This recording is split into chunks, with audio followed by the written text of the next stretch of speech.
I'm James Beecher from Community Solidarity Stroud District, a founding member of the Stroud Ceasefire Now coalition. If you've not come across us before, we have flyers here you can take at the end. We wanted to lend our organisation's support to the movement for peace, justice and liberation. One reason is our horror at the events of October 7th and what has unfolded since, piling misery on what was already an appalling situation long prior to last year. In a recent article for the Israeli newspaper Haaretz, Professor Daniel Blackman and Professor Amos Goldberg, historians of the Holocaust and genocide studies at the Hebrew University of Jerusalem, wrote, and I quote, "Ethnic cleansing in the northern strip, destruction of all of Gaza's universities and most cultural institutions and mosques, destruction of government and organizational infrastructure, mass graves, destruction of infrastructure for local food production and water distribution, all these paint a clear picture of genocide." These facts, I am sure, are familiar and distressing to all of you. As Israel again cuts electricity and threatens supplies of drinking water in Gaza and continues its raids in the West Bank, the situation can feel urgent. But our movement will be a long one, so I want to talk about aspects of how we build and sustain that movement in this country, in our district. Community Solidarity Stroud District exists to build community-led solidarity in the Stroud District to oppose the hatred of minorities and oppressed people arising from false and harmful information. There have been dramatic increases in anti-Semitism, Islamophobia, and anti-Palestinian hatred directed at Palestinians whether they're Muslim or not.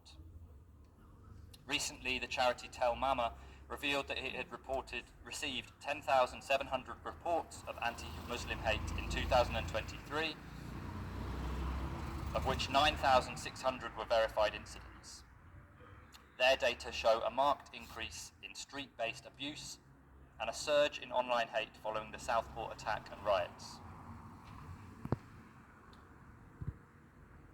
Separate police figures show that Muslims were the most targeted group in England and Wales, accounting for 38% of religious hate crimes recorded up to March 2024, followed by Jews at 33%. Yet, last week, the UK government has announced that it will withdraw all funding for the anti-Islamophobia charity Tell Mama. This has left the organisation facing closure. We hope to mobilise community solidarity against Islamophobia, and we also need to talk about rising anti-Semitism. Unfortunately, any conversation on this topic has to recognise that much of the discussion of anti-Semitism in this country has become almost entirely divorced from any meaningful effort to oppose bigotry and prejudice, instead becoming only a cudgel to batter political opponents. This does not serve Jewish people. In particular, genuine expressions of solidarity with the Palestinian people or the cause of liberation in Palestine, or critiques of either the Israeli state or the ideology of Zionism, are frequently accused of being anti-Semitic when this is not the case. This distorts reporting on the prevalence of anti-Semitism. One negative consequence of this is the stoking of unnecessary fear among Jewish people. Another is that many activists become less willing to address anti-Semitism, or accept it even exists, because of disingenuous accusations. However, it is the case that the prevalence of anti-Semitism has risen in the past year or so, whether in the form of verbal abuse, violent attacks, and the invocation of paranoid fantasies about Jewish control.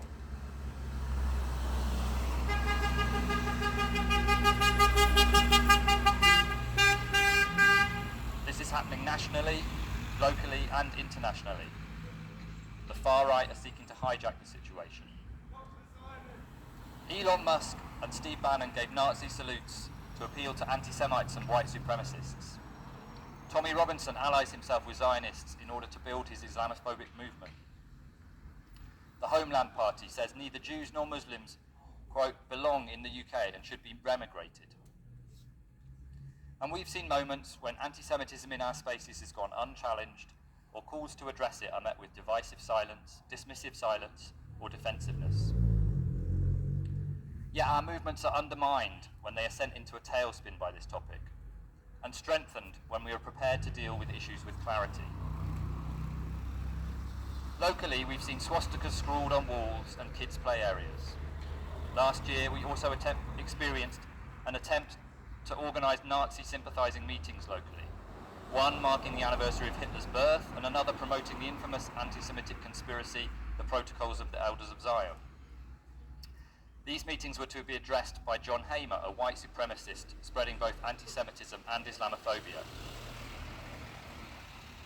We were pleased to see huge community opposition force the organisers to cancel those meetings.